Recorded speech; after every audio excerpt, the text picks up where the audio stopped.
বন্ধুরা, আপনারা কি জানেন রাশিয়া এমন একটি যুদ্ধ বিমান তৈরি করেছে যেটি চোখের সামনে থাকলেও রাডারে ধরা পড়ে না। এমন একটি বিমান যেটি শুধু আকাশেই উড়ে না, শত্রুর মনোভাবও বুঝে ফেলে খুব সহজেই। আজ জানাবো রাশিয়ার পঞ্চম প্রজন্মের যুদ্ধ বিমান সুকি Su-57 সম্পর্কে, যার চারপাশ ঘিরে রয়েছে রহস্য শক্তি আর শত্রুদের আতঙ্ক। Su-57 হচ্ছে রাশিয়ার তৈরি প্রথম স্টেলথ ফাইটার। এর ডিজাইন এমনভাবে করা হয়েছে যাতে রাডারের চোখ ফাঁকি দিয়ে শত্রুর ঘাড়ের উপর পৌঁছায়। এতে আছে দুটি শক্তিশালী ইঞ্জিন যা একে সুপারসনিক গতিতে চালাতে সক্ষম, কোনো রকম আফটার বার্নার ছাড়া।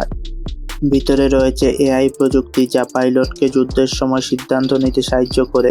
এছাড়া এটি একসাথে মিসাইল, বোমা ও লেজার অস্ত্র বহন করতে সক্ষম।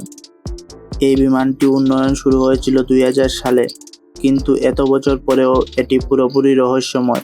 অনেকে বলে রাশিয়ার এটিকে ঘুষ প্লেন হিসাবে গড়ে তুলেছে, যেটি শুধু আকাশে নয় সাইবার যুদ্ধেও ব্যবহার করা হবে। এর প্রযুক্তি এতটাই গোপন যা পশ্চিমারা এখনও জানে না। এমনকি পাইলটদের ট্রেনিংও হয় গোপন ঘাঁটিতে।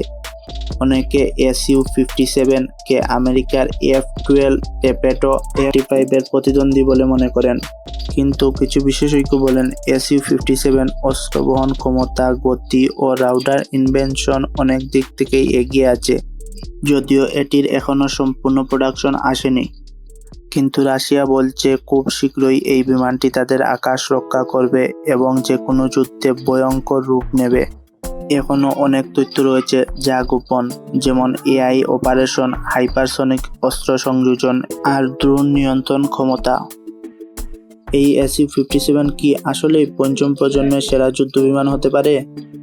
আপনার কি মত কমেন্টে জানান, আর রহস্য ও জানা তথ্য পেতে আমার চ্যানেলটি সাবস্ক্রাইব করুন।